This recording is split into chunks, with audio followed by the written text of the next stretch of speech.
श्रीमद् भागवत गीता सिर्फ एक धर्म के लिए नहीं है, बल्कि इसे धरती के हर इंसान को पढ़ना और समझना चाहिए ताकि वो अपनी ज़िंदगी में सुख, शांति और सफलता को प्राप्त कर सके। कहा जाता है कि जिस घर में गीता का पाठ हर रोज़ पढ़ा और सुना जाता है, उस घर में श्री कृष्ण आते रहते हैं। श्रीमद् भागवत गीता साक्षात भगवान की दिव्य वाणी है।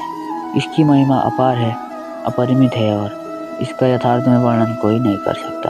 शेष, महेश, गणेश भी इसकी महिमा को पूरी तरह से नहीं कह सकते, फिर मनुष्य की तो बात ही क्या है। भागवत गीता में कुल 18 अध्याय है और 700 श्लोक है, जिसे सभी के लिए पढ़ पाना थोड़ा मुश्किल है।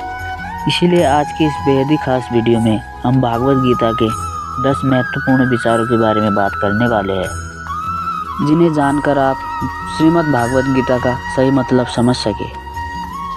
इसलिए इन विचारों को रात में सोने से पहले अवश्य सुनें।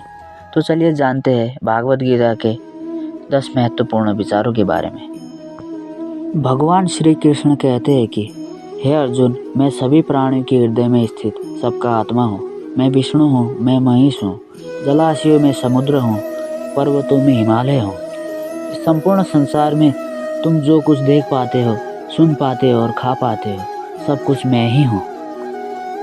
कोई आदमी चाहे लाख चीज़ें जान ले, चाहे वो पूरे जगत को जान ले, लेकिन अगर वो स्वयं को नहीं जानता तो वो अज्ञानी होता है।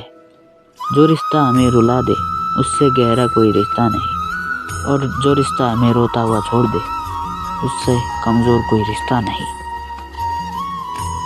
अगर कोई आपको ठुकरा दे तो बुरा मत मानना, क्योंकि वे वास्तव में आपकी कीमत नहीं जानते। आत्मा हमेशा जानती है कि सही क्या है और गलत क्या है, लेकिन मनुष्य के सामने चुनौती तो मन को समझने की होती है। जो व्यक्ति ना किसी से द्वेष करता है, ना शोक करता है, ना कामना करता है, जो शुभ और अशुभ संपूर्ण कर्मों का त्यागी है, वो ज्ञानी मनुष्य मुझे अति प्रिय है।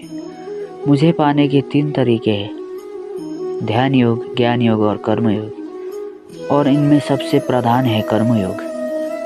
किसी पर विश्वास करना हो तो उनकी बातों पर नहीं, उनकी हरकतों पर ध्यान दे। गुस्से के वक्त थोड़ा रुक जाने से और गलती के वक्त जो थोड़ा झुक जाने से ज़िंदगी और भी आसान हो जाती है। जो भाग्य में है वो भाग कर आएगा, और जो भाग्य में नहीं है वो आकर भी भाग जाएगा।